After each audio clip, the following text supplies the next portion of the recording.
तो hello students, कैसे हो सब आप। उम्मीद करता हूँ सब मस्त होंगे, स्वस्थ होंगे। मैं अरविंद कुमार एक बार फिर से आप लोगों का स्वागत करता हूँ आपके अपने यूट्यूब चैनल फिजिक्स स्पार्क में। आज की क्लास में हम लेके आए हैं class 10 physics chapter number 4, important question.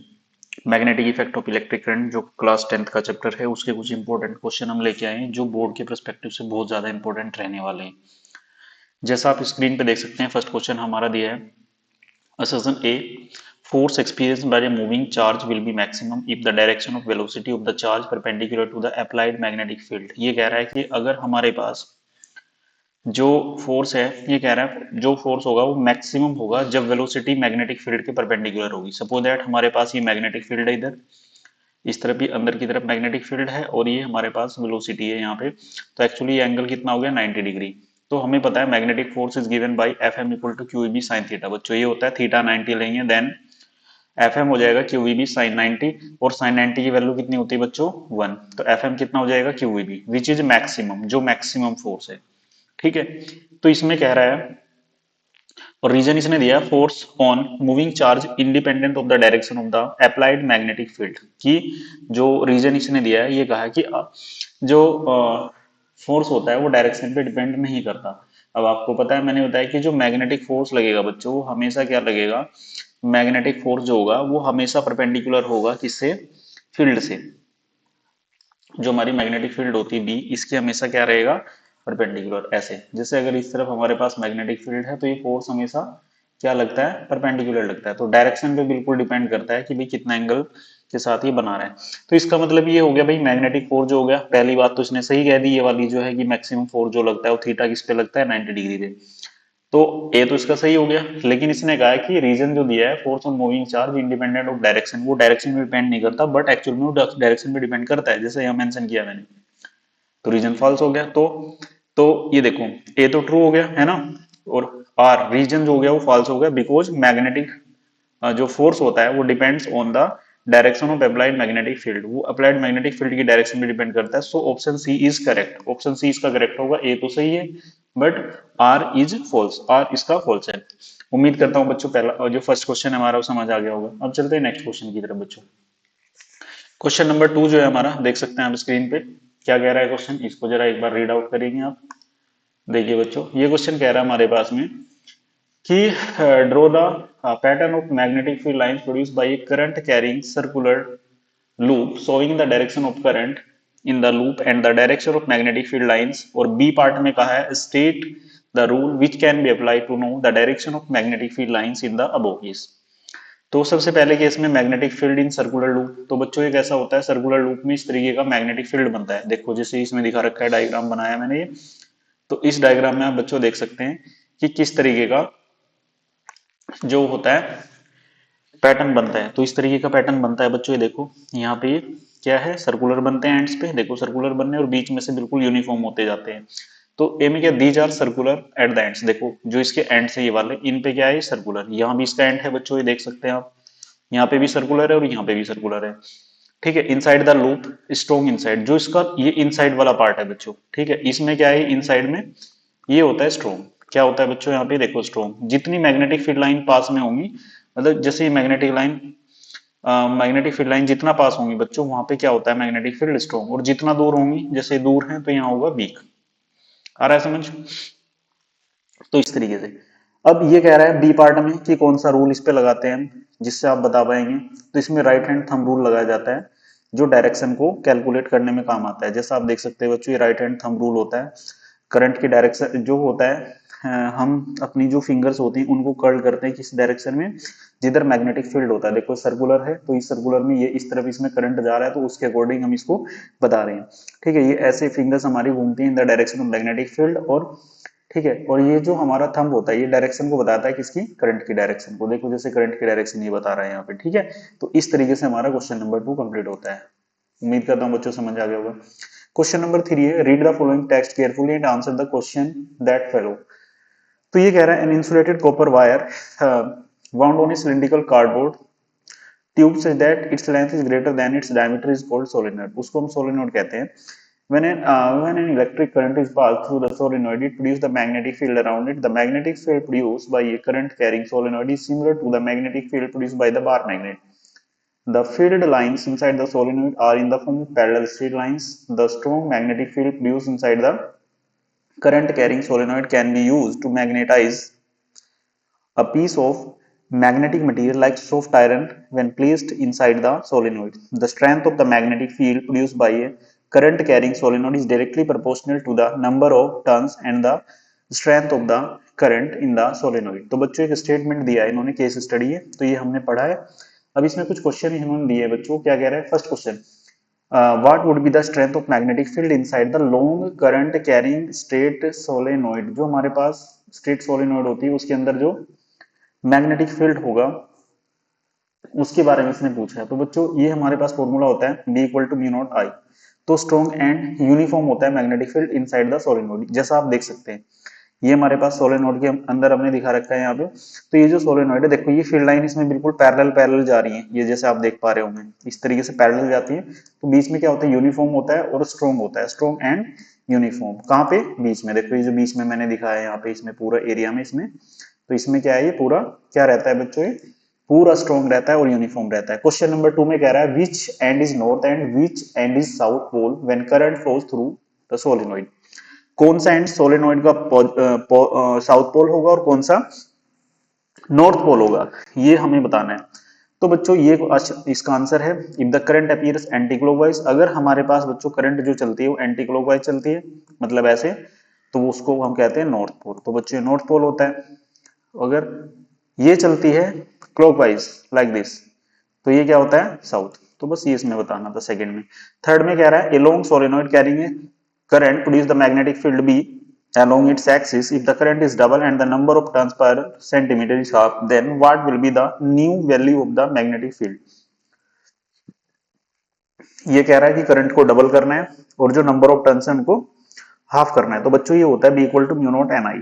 ये फॉर्मूला होता है सोलेनोइड के अंदर मैग्नेटिक फील्ड का, यानी कि मैग्नेटिक फील्ड करंट पे भी डिपेंड करता है, नंबर ऑफ टर्न्स पे भी। सो बी वन कितना आएगा? म्यू नॉट एन आई, ये आ जाएगा बच्चों। अकॉर्डिंग टू क्वेश्चन उसने कहा है कि जो नंबर ऑफ टर्न्स है उनको तो हाफ कर देंगे। देखो मैंने एन बाई टू कर दिया यहाँ पे, करंट को कितना कर देंगे? डबल। तो डबल कर दिया बच्चों, टू से टू कैंसिल हो गया। तो हमारे पास बी टू कितना है? म्यू नॉट एन आई, जो फर्स्ट वाले के इक्वल है। तो बी वन इक्वल टू किसके हो गया? बी टू के। So the magnetic field will remain same. तो मैग्नेटिक फील्ड क्या रहेगा बच्चों? सेम रहेगा यहाँ पे। बताओ समझ में आ गया क्वेश्चन? उम्मीद करता हूँ क्वेश्चन समझ में आ गया होगा। नेक्स्ट है हमारे पास फोर्थ का आंसर। ये कह रहा है if the soft iron enclosed by coil insulated copper wire shown in the figure, ये दे रखा है सोलेनोइड बना के, when the plug of the key is closed, जब इसको हम की को क्या कर देते हैं? क्लोज कर देते हैं। Then where would be the face of B of the iron bar B marked? तो इसमें इसका जो फेस होगा मैग्नेटिक फील्ड का ये किस तरफ मार्क होगा? तो इसमें होगा face B will behave according to the current direction, current direction के अकॉर्डिंग हुआ। If current makes that face anti clockwise, अगर करंट एंटी क्लॉक चल रही है तो साउथ पोल बनेगा, अगर क्लॉकवाइज चल रही है तो बच्चों ये बनेगा। ठीक है, ये साउथ क्लॉकवाइज और एंटी क्लॉक में नॉर्थ बनेगा। सिंपल सा क्वेश्चन तब हो गया हुआ। क्वेश्चन नंबर 4 हम देख सकते हैं one end of the current carrying ये carrying current in the downward direction is placed in the trough containing mercury so that the direction of the force experienced by it is clearly visible. Two pole pieces north and south are closed on each side shown in the diagram so as to provide uniform magnetic field. देखो बच्चों इस तरीके से इसमें दिया है कि ये हमारे पास मैग्नेटिक फील्ड है नॉर्थ से साउथ की तरफ और इसमें करंट कैरिंग कंडक्टर रखा है नॉर्थ से, ये जिसमें करंट आ रही है डाउनवर्ड डायरेक्शन में। What is the direction of experienced force experienced by the wire? जो वायर फोर्स एक्सपीरियंस करेगा उसकी डायरेक्शन क्या होती है? तो using Fleming left hand rule इसमें हम यूज करेंगे। करंट जो होगी वो डाउनवर्ड है जैसा आप देख सकते हैं। तो magnetic field from north to south, ये देख ही सकते हैं आप, ये मैग्नेटिक फील्ड का डायरेक्शन बना हुआ है यहाँ पे बच्चों। ठीक है, so thumb gives the direction of force, thumb से हमें डायरेक्शन मिलेगी किसकी? फोर्स की, लेफ्ट हैंड रूल के अकॉर्डिंग। वो एक्चुअली यहाँ पे थोड़ा सा समझाना पॉसिबल नहीं हो पा रहा है क्योंकि फिजिकल अगर हम क्लास नहीं पूरा उससे देखें तो उसमें थोड़ा वो देख सकते हैं, लेकिन यहाँ पे थोड़ा पढ़ा रहे पीपीटी से तो थोड़ा सा इसमें आपको देखना पड़ेगा। ये it will be towards observer, ये ऑब्जर्वर की तरफ होगा वो रूल लगा के। उम्मीद करता हूँ क्वेश्चन समझ में आ गया होगा। नेक्स्ट हम चलते हैं फिफ्थ क्वेश्चन की तरफ बच्चों। बढ़िया क्वेश्चन, इंपॉर्टेंट है। Draw a pattern of magnetic field lines around a bar magnet, एक बार मैग्नेट के अराउंड मैग्नेटिक फील्ड लाइन कैसे होती है उनको ड्रॉ करना है।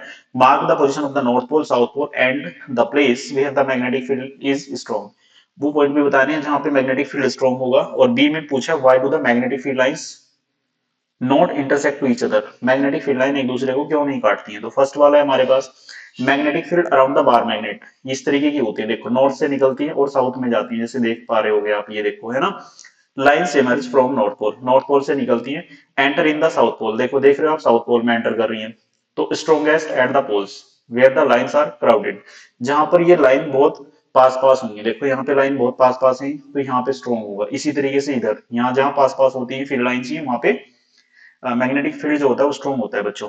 व्हाई नो इंटरसेक्शन, ये कट क्यों नहीं करती? If they intersect magnetic field would have two direction at one point, impossible, अगर ये कट करेंगी तो एक ही पॉइंट पे दो डायरेक्शन हो जाएंगी मैग्नेटिक फील्ड की, जो प्रैक्टिकली पॉसिबल नहीं है, तो इसलिए ये नहीं होगा। देखो क्वेश्चन नंबर 6 की तरफ चलते हैं बच्चों। क्वेश्चन 6 हमारे पास कह रहा है एसेशन, इसमें दिया ए न्यूट्रल बॉडी में experience a net non zero magnetic force, ये कह रहा है कि एक हमारे पास न्यूट्रल बॉडी है, जैसे एक वायर, ये मान लो अभी इसमें कोई करंट नहीं जा रही, तो चार्ज कितना होगा यहाँ पे? जीरो, न्यूट्रल हो गए है ना।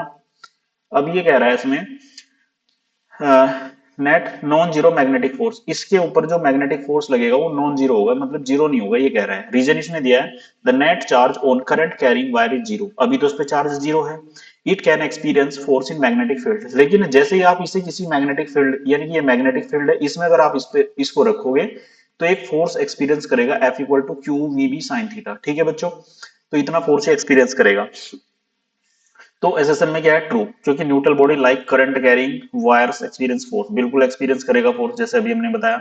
Reason true, net charge zero but moving charge exist, मतलब इस पे ओवरऑल चार्ज तो भले ही जीरो हो, लेकिन ये जब मूविंग चार्ज होगा वो इसके ऊपर जीरो नहीं होगा, तो इसलिए ये भी इसमें सही होगा। सो ऑप्शन इसमें करेक्ट ऑप्शन कौन सा हो जाएगा? ए ऑप्शन, ठीक है। तो इस तरीके से इसको देख सकते हैं। नेक्स्ट क्वेश्चन हमारा 7 नंबर क्वेश्चन कह रहा है find the direction of the magnetic field due to the current carrying circular coil held. तो सबसे पहले हमारे पास एक सर्कुलर कोइल है, वो किस तरीके से? Vertically north south pole plane and an observer looking it from east sees the current to flow in the anti clockwise direction. तो बच्चों ये फर्स्ट वाला केस आप देख सकते हैं, हमारे पास ये है नॉर्थ साउथ प्लेन, इसमें एक एंटी क्लॉकवाइज डायरेक्शन में इसमें करंट फ्लो कर रही है, और ये एक ऑब्जर्वर इसको ईस्ट डायरेक्शन से देख रहा है बच्चों, तो इसको करंट कैसे दिख रही है? नीचे की तरफ आती हुई, देखो ये। तो यूजिंग राइट हैंड रूल भी हम इसमें क्या करेंगे, ये आप इस ऑब्जर्वेशन से देख सकते हैं। कोई vertical north south plane current anti clockwise seen from east, तो एंटी क्लॉकवाइज दिखेगी इसको, ये करंट देखो डाउनवर्ड डायरेक्शन में आती है। तो मैग्नेटिक फील्ड टुवर्ड्स ईस्ट, तो मैग्नेटिक फील्ड किसकी साइड आ रहा है? इसमें ईस्ट की साइड आ रहा है। अब आ रहा है इसमें सेकंड जो क्वेश्चन हमारा, vertically in east west plane, जो हमारा ईस्ट वेस्ट प्लेन है, an observer looking it from south sees the current to flow in the anti clockwise direction, जो सेकंड वाला पार्ट है इसमें अभी साउथ की तरफ से देख रहा है और एंटी क्लॉक इसको दिखाई दे रही है करंट आते हुए। So coil vertical east west plane anti clockwise seen from south, इसको साउथ से देखा जा रहा है, देखो आप देख सकते हैं यहाँ से। So magnetic field toward the south, तो मैग्नेटिक फील्ड कैसे दिखेगा इसको? साउथ की तरफ ऐसे आता हुआ है, ये देखो ऐसे डायरेक्शन लगाइए। और थर्ड क्या है? हॉरिजॉन्टल कोइल क्लॉकवाइज सीन, अब थर्ड वाला कह रहा है horizontal, horizontally and observer looking at it from below, जब इसको नीचे से देख रहा है एक ऑब्जर्वर एंड, ठीक है, see the current flowing in the clockwise direction, उसको क्लॉकवाइज दिख रही है करंट, जैसे आप देख सकते हैं ये वाला, तो ये वाला इसको ये ऐसे करंट इसमें दिख रही है। तो थर्ड केस में क्या हो जाएगा? हॉरिजॉन्टल कोइल, ठीक है, clockwise seen from the below, magnetic field downward, इसमें मैग्नेटिक फील्ड नीचे की तरफ दिख जाएगा, ठीक है। राइट हैंड थंब रूल भी अगर आप इसमें लगाएंगे तो उसमें क्या होगा? राइट हैंड थंब रूल में थंब किस तरफ पॉइंट करेगा? हमारा नीचे की साइड, जब आप इसमें लगाएंगे तो इस तरीके से इसमें हो जाएगा। उम्मीद करता हूँ क्वेश्चन समझ में आ गया होगा, तो एक बार इसको पढ़ने में। Question number 8, what is solenoid? Solenoid क्या होता है? Draw the pattern of the magnetic field lines around is current carrying solenoid. Solenoid क्या होता है? उसके द्वारा जो मैग्नेटिक फील्ड लाइन बनती है करंट कैरिंग कोइल सोलेनोइड में, उनको ड्रॉ करना है, ठीक है। Mark on the pattern the region where the magnetic field is uniform, उस पैटर्न मतलब उस पॉइंट को भी आपको नोट करना है या रीजन को मार्क करना है जहां पे मैग्नेटिक फील्ड यूनिफॉर्म होता है, एक जैसा रहता है, ठीक है। चलिए अभी चलते हैं। तो डेफिनेशन क्या होगा इसकी? A long cylindrical coil of insulated copper wire wound closely in many turns, ये देखो हमारे पास एक इंसुलेटेड कॉपर वायर होता है, कोइल होती है, इसके ऊपर इंसुलेटेड कॉपर वायर लगे होते हैं, ठीक है। कार्डबोर्ड की भी इसको बना सकते हैं, तो इस तरीके से होता है। Magnetic field pattern outside like bar magnet, जो हमारे पास इसमें आउटसाइड होता है वो किस तरीके से दिखता है? बार मैग्नेट की तरह, जैसे अभी हमने बताया था कि बार मैग्नेट में किस तरीके से होता है भाई, है ना। जैसे हमने बताया था कि बार मैग्नेट है ये, सपोज दैट इस बार मैग्नेट में कैसे होता है? इधर नॉर्थ होता है भाई, और इधर क्या होता है? साउथ। तो एम से निकलती है, इसमें जाती हैं, तो वही कहानी इसमें होती है इस तरीके से। लेकिन इन साइड का जो केस होता है ना बच्चों, उसमें क्या होता है? वो साउथ से नॉर्थ की तरफ होता है इनसाइड केस में। यूनिफॉर्म इनसाइड द सोलेनोइड, आप देख सकते हो ये यूनिफॉर्म है यहाँ बीच में, तो बीच में क्या रहता है, यूनिफॉर्म रहता है। ठीक है, समझ में आ गया होगा क्वेश्चन। अब चलते हैं नेक्स्ट क्वेश्चन की तरफ। क्वेश्चन नंबर 9 ये कह रहा है state cylindrical conductor is suspended with its axis perpendicular to the magnetic field of horseshoe magnet। एक सिलिंड्रिकल, जैसे इस तरीके से कह रहा है, ये कोई हमारे पास ये वाला कि इसमें एक ये कह रहा है straight cylindrical conductor is suspended with its axis perpendicular to the magnetic field of horseshoes magnet. हमारे पास एक हॉर्सशूज मैग्नेट है, तो सपोज दैट ये इस तरीके से हॉर्सशूज मैग्नेट हमारे, तो इसकी जो डायरेक्शन है इसकी परपेंडिकुलर ही लटका हुआ है, एन और एस ऐसे मान लेते हैं कि इसकी परपेंडिकुलर है, यहाँ पे लटका हुआ है। ठीक है, this conductor get displace toward the left side, ये इधर थोड़ा लेफ्ट की साइड डिस्प्लेस हो जाता है when the current pass through it, जब इसमें से करंट जाती है। What will happen to the displacement of the conductor if the current is increased, अगर करंट को हम इंक्रीज कर दें तब क्या होगा। horse shoes magnet is replaced by a strong horse shoes magnet, अगर उसको मैग्नेट को दूसरे horse shoes magnet से आप रिप्लेस कर दे तब क्या होगा। Direction of current is reverse, अगर डायरेक्शन करंट की रिवर्स कर दे तब क्या होगा। Name and state the rule of determining the direction of force on current carrying conductor in the magnetic field, उस रूल को भी बताना है जिसमें ये करंट कैरिंग कंडक्टर जो होगा वो क्या करेगा, डायरेक्शन बताएगा किस तरफ फोर्स लग रहा है। तो भाई आपको पता है कि जो इंक्रीज द करंट तो फोर्स भी इंक्रीज होगा, है ना भाई। मैग्नेट आपको पता है बी क्या होता है, equal to mu naught N I होता है। अगर करंट आप इंक्रीज करोगे तो मैग्नेटिक फील्ड ऑब्वियसली इंक्रीज होगा, मैग्नेटिक फील्ड इंक्रीज होगा तो एफ इक्वल टू क्या होता है, Q V B sine theta. अगर इस मैग्नेटिक फील्ड को आप इंक्रीज कर रहे हो तो जो मैग्नेटिक फोर्स है बच्चों वो भी क्या होगा, इंक्रीज होगा।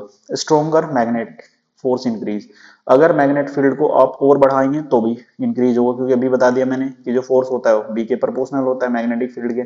Third, reverse the force direction, अगर आप उसकी डायरेक्शन चेंज करोगे तो मान लो इस तरफ करंट जा रही है तो हमारे पास जो होगा मैग्नेटिक फील्ड इस तरफ होगा, सपोज दैट अगर आपने इस तरफ कर दिया तो इस तरफ होगा, तो मतलब रिवर्स डायरेक्शन जब चेंज करते हैं ना डायरेक्शन सेंस को तो चेंज हो जाता है ऑटोमेटिकली वो। इसको कौन बताता है, left Fleming left hand rule. अब आपको पता है इसमें थंब किस चीज को बताता है, फोर्स को, फोर फिंगर मैग्नेटिक फील्ड को, मिडल फिंगर किसको बताती है, करंट को। ऑल परपेंडिकुलर, तीनों परपेंडिकुलर होते हैं जैसे इसमें बता रखा है, ये करंट को बताएगा, ये मैग्नेटिक फील्ड को बताएगा बच्चों, कुछ इस तरीके से होता है ना, एफ बी और आई ये होता है, ये थंब होता है ना, ये फोर फिंगर होती है और ये मिड फिंगर होती है इसमें। ठीक है, इस तरीके से। अब चलते हैं नेक्स्ट क्वेश्चन की तरफ बच्चों। क्वेश्चन नंबर 10 है the resultant magnetic field at point P situated Midway between the two parallel wires placed horizontally each, ठीक है, each carrying study current I। तो दो वायर हमारे पास, एक ये वायर एक ये वायर, दोनों एक में सेम डायरेक्शन में करंट फ्लो कर रही है। तो ये पूछ रहा है कि भाई इसमें जो होगा रिजल्टेंट मैग्नेटिक फील्ड कितना होगा। अब आपको पता है at mid point between the two parallel wire carrying same current in the same direction magnetic field will cancel to each other. So एक दूसरे को कैंसिल कर देंगे तो कितना आ जाएगा, जीरो। तो करेक्ट आंसर कितना होगा, जीरो। देखो इस तरफ भी जा रहा है बच्चों ये, इस तरफ भी, तो इसमें मैग्नेटिक फील्ड अंदर की तरफ होगा इस पी पॉइंट पे पहले वायर की वजह से, और दूसरे की वजह से बाहर की तरफ होगा। तो ये मैग्नेटिक फील्ड ऊपर की तरफ, ये नीचे की तरफ, दोनों मैग्नेटिक फील्ड इक्वल हो गए तो फील्ड दोनों इक्वल हो जाएंगे। तो इक्वल होने पर net magnetic field opposite direction में होने की वजह से बी नेट कितना होगा, B one minus B two, तो बी वन बी टू के इक्वल है तो कैंसिल होगी, कितना आएगा, जीरो। तो ऑप्शन डी इसका सही होगा। उम्मीद करता हूं बच्चों समझ में आ गया होगा। अब चलते हैं नेक्स्ट क्वेश्चन की तरफ। क्वेश्चन नंबर 11 ये सेम है बच्चों जैसा हमारे पास क्वेश्चन नंबर 2 है, तो उसको आप देख लेंगे। अब हम चलते हैं क्वेश्चन नंबर 12 पे। क्वेश्चन नंबर 12 क्या कह रहा है, what are the magnetic field lines. Magnetic field line क्या होती है, जस्टिफाई द फॉलोइंग स्टेटमेंट, इनको जस्टिफाई करना है। Two magnetic field line never intersect to each other, एक दूसरे को नहीं काटती है दो मैग्नेटिक फील्ड लाइन, और magnetic field are closed curve, ये क्लोज्ड कर्व बनाती है। तो सबसे पहले हम बात कर लेते हैं मैग्नेटिक फील्ड लाइंस क्या होती है। Imaginary line represent the magnetic field direction and strength. Magnetic field line वो लाइंस होती है, इमेजिनरी लाइंस, जो क्या करती है, मैग्नेटिक फील्ड के डायरेक्शन को बताती है और स्ट्रेंथ को बताती है। दूसरा बी पार्ट है, वो क्यों नहीं काटती है, अभी हमने बताया था, why never intersect, because magnetic field has only one direction at one point. ठीक है, ये पॉइंट हो गया हमारा। दूसरा, अब इसमें बी में पूछा है इन्होंने कि भाई उसमें आपको ये बताना है, बी वाले में क्या कह रहा है, ये देखिए जरा, magnetic field line are closed, वो क्लोज्ड कर्व क्यों बनाती हैं, they emerge from north pole and enter in south, ठीक है, outside the magnetic and inside go from the south to north. तो इस वजह से ऐसा होता है बच्चों, देख देख पा रहे हो आप, ये नॉर्थ से निकल रही है फील्ड लाइन और किस में जा रही है, साउथ में। तो कैसा लूप बन रहा है, क्लोज्ड लूप बन रहा है। देखो एक बात तो ये हो गई, क्लोज लूप बन गया। कट क्यों नहीं करेंगे एक दूसरे को, देखो अगर कट करेंगे तो ये जो पॉइंट ऑफ इंटरसेक्शन होगा, यहाँ दो डायरेक्शन हो जाएंगी मैग्नेटिक फील्ड की, जो पॉसिबल नहीं है इस पी पॉइंट पे, इसलिए वो कट नहीं करेंगी। ठीक है, उम्मीद करता हूँ बच्चों आपको समझ में आएगा। तो अगर आप इसका पीडीएफ चाहते हैं तो हम आपको क्या करना है, पीडीएफ लिंक जो है मैं डिस्क्रिप्शन में दे रहा हूँ, वहां से आप इसको डाउनलोड कर लीजिएगा। सॉल्यूशन पीडीएफ भी आपको मिल जाएगा, अगर कमेंट कर देना अगर आपको सॉल्यूशन पीडीएफ भी इसका चाहिएगा। ठीक है बच्चों, तो चैनल को लाइक शेयर एंड सब्सक्राइब जरूर करें। Thank you very much. तो मिलते हैं फिर नेक्स्ट क्लास में। Thank you once again students, पढ़ते रहिए।